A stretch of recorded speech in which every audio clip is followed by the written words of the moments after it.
بسم اللہ الرحمن الرحیم۔ السلام علیکم میرے سبھی دیکھنے والوں کو۔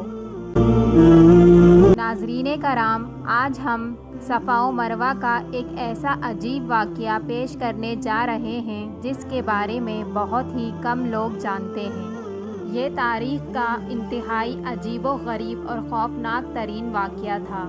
دو زندہ انسان جن میں سے ایک مرد تھا اور دوسری عورت تھی، وہ دونوں جس جگہ پر گناہ کرنے لگے تھے وہ روئے زمین کا سب سے زیادہ مقدس مقام تھا۔ جیسے ہی انہوں نے گناہ کیا تو اللہ تبارک و تعالیٰ کی طرف سے عذاب الہی نازل ہوا اور وہ دونوں ہمیشہ کے لیے لوگوں کے لیے ایک عبرت کا نشان بن گئے۔ وہ دونوں مرد اور عورت کون تھے یہ ہم بتائیں گے آپ کو آج کی اس ویڈیو میں، تو ویڈیو کو پورا دیکھیے گا، اور اگر آپ چینل پر نئے ہیں تو کائنڈلی چینل کو سبسکرائب کر لیں۔ حضرت اسماعیل علیہ السلام اور ان کی والدہ ماجدہ حضرت بی بی ہاجرہ زمزم کے چشمے کے قریب جب زندگی کے دن بسر کر رہے تھے تو اس دور میں عرب کی زمین پر پینے والے پانی کا ملنا ایک انتہائی ناممکن سی بات تھی۔ یہ معجزانہ چشمہ جو ننھے اسماعیل علیہ السلام کی ایڑیاں رگڑنے سے معجزاتی طور پر اللہ کی طرف سے پیدا کیا گیا تھا، یہ میٹھے پانی کا چشمہ اس علاقے میں دنیا کی سب سے بڑی نعمت سے کم نہیں تھا، اور انہی دنوں میں ایک قبیلہ جو بنی جرہم کے نام سے مشہور ہے، وہ بھی میٹھے پانی کی تلاش میں صحراؤں کی خاک چھان رہے تھے۔ انہوں نے جب دور سے پرندوں کو اڑتے دیکھا تو ان کو حیرانگی ہوئی، کیونکہ صحرا میں پرندوں کا پایا جانا پانی کی علامت تھا۔ چنانچہ وہ سارا قبیلہ اسی جانب چل پڑا۔ انہوں نے جب ایک خاتون اور چھوٹے سے بچے کو اس ٹھنڈے میٹھے پانی کے چشمے کے قریب دیکھا تو بہت حیران ہوئے۔ اس علاقے میں جہاں پانی کا نام و نشان تک نہیں تھا، اللہ کی قدرت سے ایک چشمے کو رواں دواں دیکھ کر بے حد حیران ہوئے۔ انہوں نے حضرت بی بی ہاجرہ سے اس چشمے کے قریب رہائش اختیار کرنے کی اجازت مانگی۔ حضرت بی بی ہاجرہ نے ان کو اجازت دے دی اور ساتھ میں چشمے کا پانی استعمال کرنے کی بھی اجازت دی، لیکن اس شرط پر کہ یہ اللہ کی امانت ہے اور اس پر کسی کا کوئی مالکانہ حق نہیں ہے۔ قبیلے والوں نے اس شرط کو قبول کر لیا اور یہاں ہی آباد ہو گئے۔ وقت ایسے ہی گزرتا رہا۔ جب حضرت اسماعیل علیہ السلام جوان ہوئے تو ان کی والدہ حضرت بی بی ہاجرہ نے ان کی شادی اسی جرہم قبیلے کی ایک لڑکی سے کر دی، اور یوں رفتہ رفتہ حضرت اسماعیل علیہ السلام کی اولاد خوب پھلی پھولی۔ یوں مکہ، جس کا اصل نام بکا تھا، ایک آبادی کی شکل اختیار کر گیا۔ قبیلہ جرہم والے کافی عرصے تک تو سیدھے راستے پر رہے، لیکن پھر آہستہ آہستہ ان میں خرابی پیدا ہونا شروع ہو گئی۔ اب انہوں نے کعبہ شریف کا انتظام خود سنبھال لیا اور حج کے لیے آنے والے لوگوں سے ملنے والا ہدیہ خود سمیٹنے لگے، اور یوں رفتہ رفتہ ان کے اندر جرائم پیدا ہونے لگے۔ تب اللہ تبارک و تعالیٰ نے ان کو سزا دینے کے لیے آب زمزم ان سے چھین لیا اور زمزم کا پانی خشک ہو گیا۔ اسی قبیلے میں ایک شخص تھا جو بہت ہی نیک اور پارسا انسان تھا۔ اس نے قوم کو بہت سمجھایا، ان کو بہت سے خطبے دیے، اللہ کے عذاب سے ڈرایا، لیکن ان پر کوئی اثر نہ ہوا۔ جب یہ قبیلہ اپنے برے کاموں سے باز نہ آیا تو اللہ تبارک و تعالیٰ نے اس قوم پر عذاب دینے کا فیصلہ کر لیا۔ جیسا کہ اللہ تبارک و تعالیٰ کسی قوم کے بگڑنے پر اس قوم کو کسی دوسری قوم کے ہاتھوں عذاب دیتا ہے، لہٰذا اللہ تبارک و تعالیٰ نے ایک دوسری قوم کے ہاتھوں اس قوم کو عذاب دینے کا فیصلہ کیا، اور ایک اور قبیلے بنی خزا کو ان پر مسلط کر دیا۔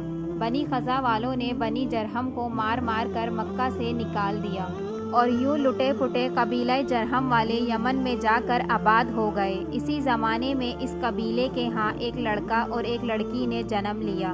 لڑکے کا نام عیسیٰ بن یلا تھا اور لڑکی کا نام نائلہ بنت زید تھا۔ دونوں جب جوان ہوئے تو ایک دوسرے کے عشق میں گرفتار ہو گئے اور انہوں نے آپس میں ناجائز تعلقات قائم کر لیے۔ ایک بار یہ دونوں حج کے لیے ایک قافلے کے ہمراہ مکہ مکرمہ گئے۔ خانہ کعبہ میں ان کو تنہائی میسر آئی تو انہوں نے ایک قبیح فعل کرنے کا ارادہ کر لیا۔ چنانچہ جیسے ہی ان دونوں نے اس مقدس مقام پر گناہ کیا تو عذاب الہی نے ان دونوں کو آ گھیرا۔ جیسے ہی انہوں نے گناہ کیا اسی وقت ان کے جسم پتھر کے ہونے لگے، ان کی روحیں قبض کر لی گئیں اور گوشت پوشت کے جسم پتھر کے بنتے چلے گئے۔ یوں وہ دونوں پتھر کے بت بنا دیے گئے۔ اس وقت ان کے قریب کوئی بھی نہیں تھا، اس لیے جو کچھ ان پر گزری اس کے بارے میں خود انہی کے سوا کسی کو پتہ نہ چلا تھا۔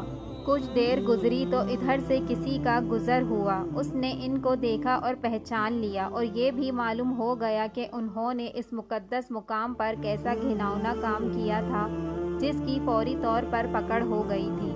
لوگوں کا مارے غصے اور دکھ کے انتہائی برا حال ہو گیا تھا۔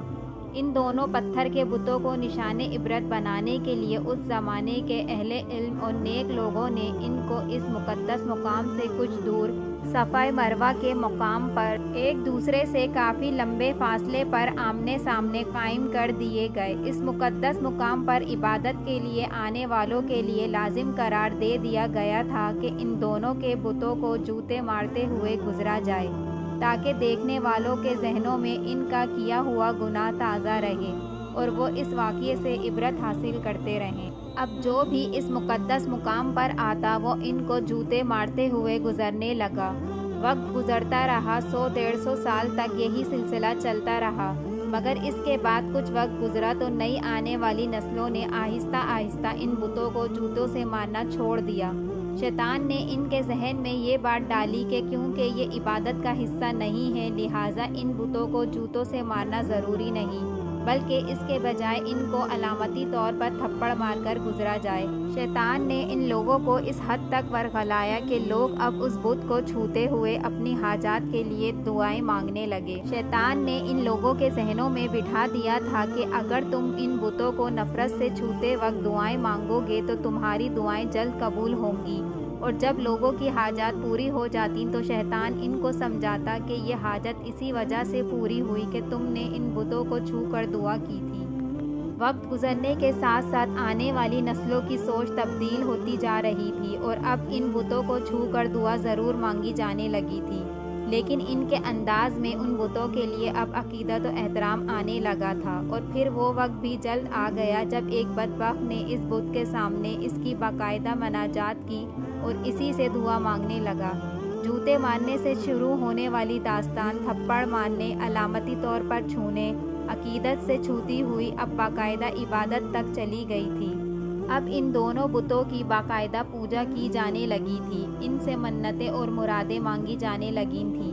ایک وقت آیا جب ان بتوں کو سجدے کیے جانے لگے اور ان کے سامنے قربانی کی جانے لگی اور ان کا شمار بڑے بتوں میں کیا جانے لگا۔ پھر یہ اندھیری رات اور زیادہ گہری ہوتی چلی گئی۔ پھر اللہ تبارک و تعالیٰ کے حکم سے ایک ایسی عظیم ہستی نے دنیا میں ایک ایسا عظیم انقلاب برپا کر دیا تھا جس نے روز قیامت تک جاری اور ساری رہنا تھا۔ ایک دن عرب کا بادشاہ جو غریبوں کا والی اور بے کسوں کا سہارا تھا، فاتح بن کر اس مقدس زمین پر آ پہنچا۔ زمین و آسمان کی مخلوقات نے اس عظیم الشان انقلاب کا منظر پہلی بار دیکھا تھا۔ وہ عظیم ہستی نبی کریم صلی اللہ علیہ وآلہ وسلم تھے۔ ایک دن نبی کریم اپنے سب سے پیارے ساتھی حضرت علی رضی اللہ تعالی عنہ کے ساتھ خانہ خدا میں داخل ہوئے۔ سب بتوں کو توڑے جانے لگا، بتوں کے ٹکڑے اڑ رہے تھے اور ان کو پوجنے والے جو اپنے سچے رب کو پہچان چکے تھے دیکھ کر اپنی سابقہ گمراہی پر پچھتا رہے تھے۔ آپ صلی اللہ علیہ وآلہ وسلم بتوں کو ریزہ ریزہ کر رہے تھے اور ساتھ ساتھ یہ آیت بھی دہراتے جا رہے تھے کہ حق آیا اور باطل مٹ گیا، بے شک باطل مٹنے کے لیے ہی ہوتا ہے۔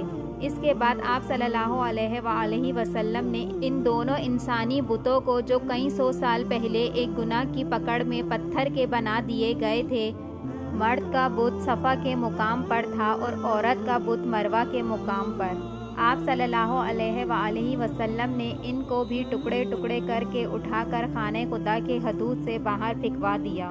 جب رسول کریم صلی اللہ علیہ وآلہ وسلم نے ان دونوں کے بتوں کو خانہ کعبہ کی حدود سے باہر پھینکوا دیا تو اس وقت مسلمانوں کے ذہن میں صفا و مروہ کے دوران سعی کے بارے میں شک و شبہ پیدا ہو گیا۔